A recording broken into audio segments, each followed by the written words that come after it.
Hello students, today we will start our 6th chapter. This is Jodi's Fawn. We will understand this chapter very easily with full Hindi explanation and know about some difficult words. In this story, Jodi's father has been bitten by a rattlesnake. इस कहानी में जोडी के जो father हैं उन्हें एक rattlesnake काट लेता है. He quickly kills a doe and uses its heart and liver to draw out the poison. उसके बाद जोडी के फादर एक डो को मारते हैं, फीमेल जो आपका डियर होता है, और उसके हार्ट और लीवर के यूज से वो उस पॉइजन को निकालते हैं. जोडी वंडर्स, जोडी सोचता है, what will happen to the little fawn left without a mother, कि उस डो के का जो बच्चा है, जो फॉन है, उसका क्या होगा बिना माँ के, जिसको जोडी के फादर ने अपने पॉइजन को निकालने के लिए मार दिया है. So let's start with the chapter. Jody allowed his thoughts to drift back to the fawn. Jody उस फॉन के ख्यालों में खोया हुआ है जिसकी मदर को जोडी के फादर ने अपने ट्रीटमेंट के लिए किल किया था. He could not keep it out of his mind. वो एक पल के लिए भी अपने दिमाग से उस फॉन के बारे में जो उसके मन में ख्याल आ रहे उसे निकाल नहीं पा रहा है. He had held it in his dreams in his arms. उसे ऐसा लग रहा है मानो वो उसी के बारे में सोच रहा है और उसने उसे पकड़ा हुआ है. He slipped from the table. और जब जोडी के मन में ख्याल आ रहा है उस फोन के बारे में तो वो एक टेबल पे बैठा हुआ है.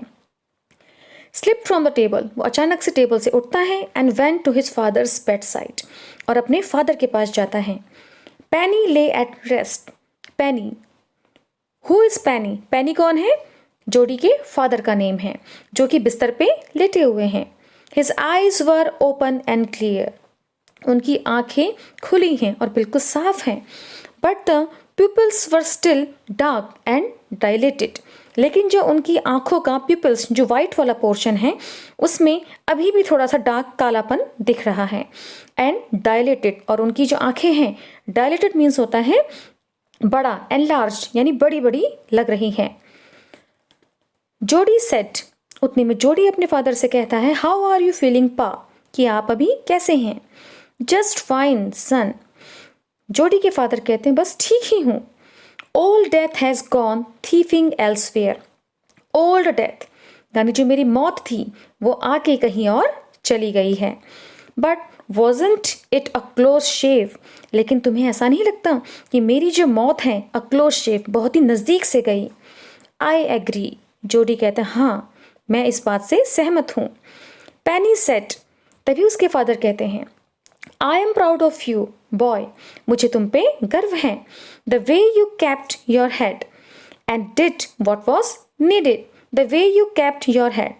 The way you kept your head का मीन्स है to keep calm yourself in harsh condition. अपने आप को हार्श कंडीशन में, बुरी परिस्थिति में कंट्रोल करके रखना.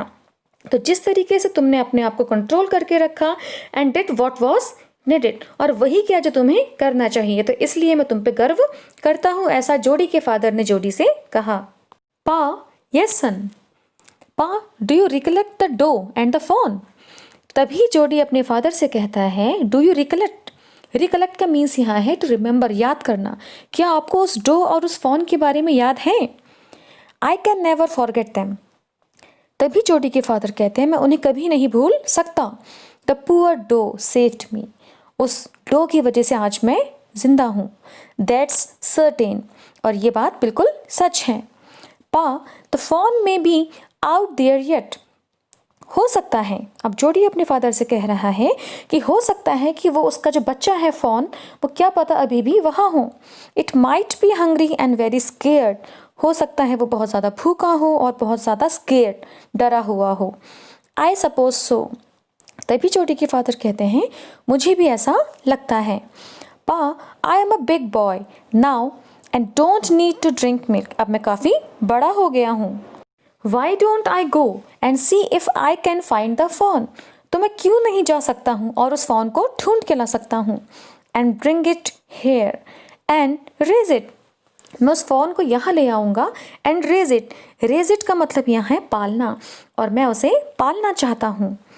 Penny lay quiet. जो पेनी है, जोडी के फादर, वो जोडी की बातों को सुन के बिल्कुल शांत हो जाते हैं। स्टेयरिंग एट द सीलिंग, और छत की ओर स्टेयरिंग, घूरने लग जाते हैं। Boy, you have caught me hemmed in. Hemmed in का मीन्स होता है caught in a situation where one can't say no, यानी ऐसी सिचुएशन में पड़ जाना जहां आप ना किसी को बोल ही नहीं सके। तो जो जोडी के फादर है, मतलब ना चाहते हुए भी, वो चाहते थे कि जोडी अकेले इस काम को ना करे, लेकिन उसकी बातों से वो इतना ज़्यादा प्रभावित हो जाते हैं कि वो लास्ट में उसको परमिशन दे ही देते हैं। It wouldn't take much to raise it. Pa, तभी जोडी कहता है कि उस फ़ोन को पालने में हमें ज़्यादा दिक्कत नहीं आएगी।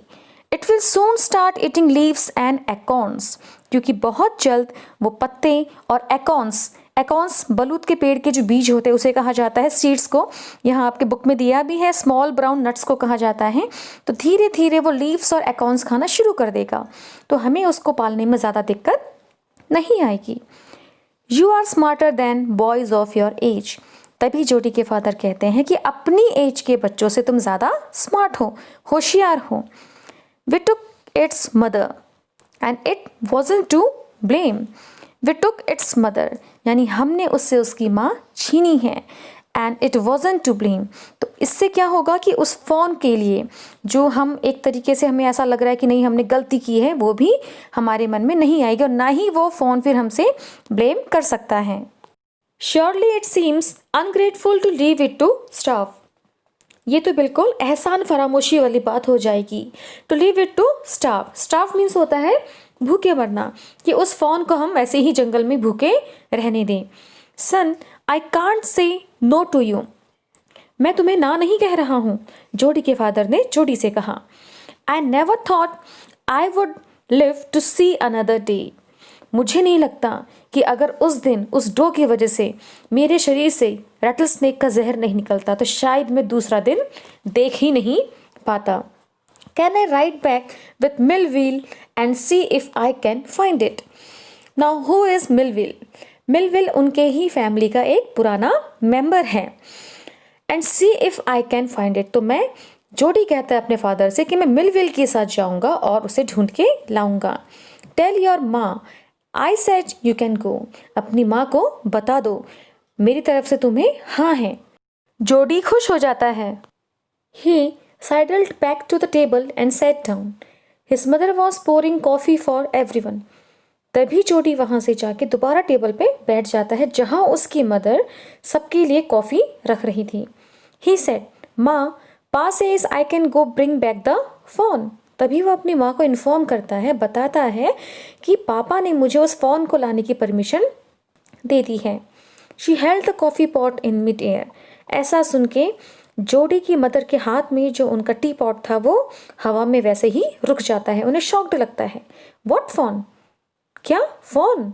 The phone belonging to the doe we killed, we used the doe's liver to draw out the poison and save पा।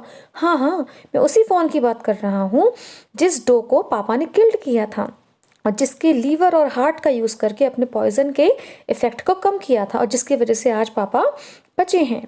शी गास्प्ड। ऐसा सुन के जोडी की मदर का मुंह खुला का खुला रह जाता है।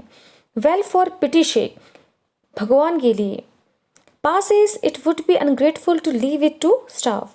पापा का कहना है कि अगर हम उस हिरन के बच्चे को, उस फ़ोन को ऐसा ही भूखा छोड़ दे मरने के लिए तो ये बहुत बड़ा एहसान फरामोशी वाला काम होगा। Doc Wilson said. तभी वहाँ पे डॉक विल्सन आते हैं। डॉक विल्सन मतलब डॉक्टर विल्सन। डॉक्टर विल्सन जो कि जोडी के फादर का इलाज कर रहे थे। That's right ma'am, nothing in the world comes quite free. इस दुनिया में कोई भी चीज़ फ्री में नहीं मिलती है। The boy is right and his daddy is right. या आपका बेटा भी बिल्कुल सही है और इसके डैडी भी। Millville said. उतने में मिलविल कहता है, he can ride back with me. ये मेरे साथ आ सकता है। I will help him find it. और उस फ़ोन को ढूंढने में मैं इसकी मदद करूँगा। She said down the pot helplessly. तभी जोडी की मदर हेल्पलेसली, बिना कुछ कहे, वो कुछ समझ नहीं पाई मैं क्या बोलूँ, चुपचाप बैठ जाती है। Well, if you will give it your milk we have got nothing else to feed it. उतने में जोडी की मदर जोडी से कहती है कि अगर you will give it your milk, तुम्हें उस हिरन के बच्चे को अपना दूध देना होगा। We have got nothing else to feed it, क्योंकि हमारे पास कुछ ऐसा नहीं है जिसको हम इसे फीड कर सकें। माँ Baxter asked anxiously, you will not be gone along. उतने में जोडी की मदर कहती है बिल्कुल चिंतित होते हुए, you will not be gone along, कि तुम ज़्यादा दूर नहीं जाओगे, ज़्यादा देर तक नहीं जाओगे। जोडी said, I will be back before dinner for sure, कि मैं डिनर करने से पहले आ जाऊंगा। Millville mounted his horse. उतने मिलविल अपने घोड़े को निकालते हैं, उसमें चढ़ते हैं। माउंटेड मतलब उस ऊपर चढ़ना। एंड पुल्ड जोडी अप बिहाइंड हिम, और जोडी का हाथ पकड़ के उसे अपने पीछे से बैठा देते हैं। He said to Millwheel, do you think the fawn still there, will you help me find him. अभी जोडी मिलविल से कहता है कि आपको लगता है कि अभी भी वह फ़ोन वहीं होगा, और क्या आप मेरी मदद कर सकेंगे। We will find him if he is alive. तभी मिलविल कहता है कि अगर वो जिंदा है तो हम उसे ढूंढ ही लेंगे। How you know it's a he. और उतने में मिलविल जोडी से पूछते हैं कि तुम ये कैसे कह सकते हो कि वो ही है, यानी कि मेल है। The spots were all in a line. तभी जोडी कहता है कि जब मैंने उस फॉन को देखा था तो उसकी बॉडी के ऊपर जो स्पॉट्स थे वो एक ही लाइन में थे। On a doe fawn passes. लेकिन पापा कहते हैं कि जो डो का जो फॉन जो बच्चा है, the spots are every which way. जो फीमेल फॉन होता है तो उसकी बॉडी पे जो स्पॉट्स होते हैं वो every which way in different directions. उसमें जो स्पॉट्स होते हैं हर डायरेक्शन में होते हैं, तो इसलिए मैं कह सकता हूँ कि वो मेल फॉन है। जोडी said, cut to the north, Millville.